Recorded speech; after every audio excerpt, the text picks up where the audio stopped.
Indian two படத்துல comeback Indian அப்படின்ற hashtag வந்து ட்ரெண்ட் ஆகிற மாதிரி வந்து காமிச்சிருப்பாங்க. அதே மாதிரி இன்னைக்கு சோசியல் மீடியா ஃபுல்லா வந்து பாத்தீங்கன்னா ட்விட்டர்ல கம்பேக் டைரக்டர் சங்கர் அவர்கள் அப்படின்ற மாதிரி வந்து ஒரு ஹேஷ்டேக் வந்து பயங்கரமா ட்ரெண்ட் பண்ணிட்டு இருந்தாங்க. ஏன் அப்படின்னா தெலுங்குல வந்து ராஜமௌலி, கன்னடத்துல வந்து பாத்தீங்கன்னா பிரசாத் நீலு, இப்போ வந்து ஹிந்தியில வந்து சந்தீப் சிங் வர்மா, இப்படி நிறைய பேர் வந்து பாத்தீங்கன்னா இண்டஸ்ட்ரி கிட்ட வந்து கொடுக்க ஆரம்பிச்சிட்டாங்க. தமிழ்லயும் வந்து ஒரு இண்டஸ்ட்ரி கிட்ட கொடுக்கணும், அது கண்டிப்பா சங்கர் அவர்களால முடியும்பா. ஏன்னா அந்த கிராஃப்ட்ல அந்த லெவலுக்கு வந்து ஒரு பெரிய கிட்டு கொடுக்கணும்னா கண்டிப்பா சங்கர் அவர்கள் தான் அதை பண்ண முடியும் அப்படின்ற மாதிரி பெரிய ஒரு ஹோப்பு வந்து சங்கர் அவர் மேல வந்து வச்சிருக்காங்க.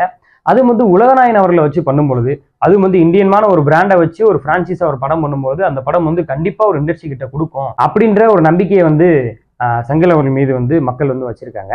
அந்த நம்பிக்கையை காப்பாத்திட்டாரா அப்படின்னு நீங்க கேட்டீங்கன்னா, இந்த படம் வந்து டிராப் ஆச்சு, அப்புறம் டேக் ஓவர் ஆச்சு, பல விபத்துகள் நடந்துச்சு, படத்துல இருக்கக்கூடிய நிறைய ஆர்டிஸ்ட்லாம் வந்து பாத்தீங்கன்னா திடீர்னு இறந்து போயிட்டாங்க. இப்படி பல தடங்களை மீறி இந்த படம் வந்து ரிலீஸ் ஆயிருக்கு அப்படின்றது ஒரு பக்கம் வச்சாலும்,